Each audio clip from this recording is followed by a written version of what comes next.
Bonjour les amis, j'espère que vous allez bien. Je suis très contente de vous retrouver pour un nouveau numéro du blog d'Alice, cette fois sur voilà, un sujet qui me parle, ou plutôt un constat que je fais. Vous allez me dire que tu fais toujours des constats, et oui, malheureusement j'en fais toujours.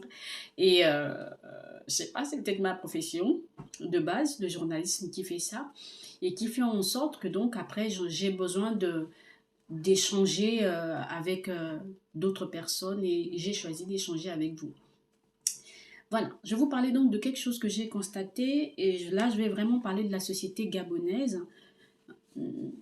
Un fait qui est, vous savez, dans toute société, il y a ce qui est général, il y a ce qui est important, il y a ce qui est positif et puis il y a ce qui reste, on va dire, euh, ces exceptions ou ces petites imperfections qui permettent justement de valoriser davantage ce que l'on est.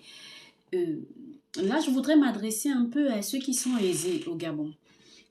Vous êtes une personnalité publique, vous êtes un homme politique, vous êtes un artiste de renom, vous êtes, et même les artistes en gabonais, pas trop, mais je vais quand même citer comme ça.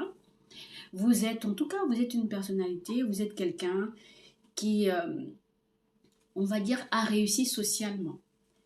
Euh, et puis, à côté, il y a ces Gabonais qui tous les jours se lèvent, se battent, on va dire presque survivent pour essayer d'avoir un avenir meilleur.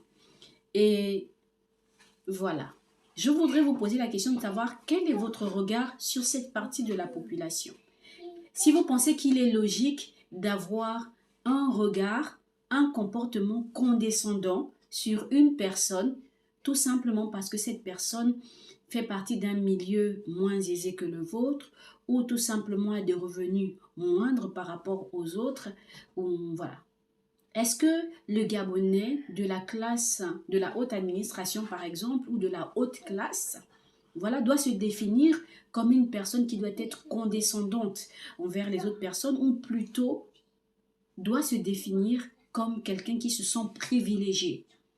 Et si je suis une personne privilégiée par rapport au reste de la population, par rapport au reste de la société, alors mon regard vers les autres doit être un regard de reconnaissance et de besoin d'appui, de besoin d'accompagnement. Il faut qu'on arrête de penser, par exemple, au Gabon, que tout, c'est l'État qui doit faire, tout, c'est le gouvernement qui doit faire, tout, ce sont les hommes politiques qui doivent faire. Non, il faudrait qu'il y ait de plus en plus de Gabonais qui s'engagent individuellement dans l'altruisme, dans la solidarité, dans l'accompagnement. Ne pensez-vous pas?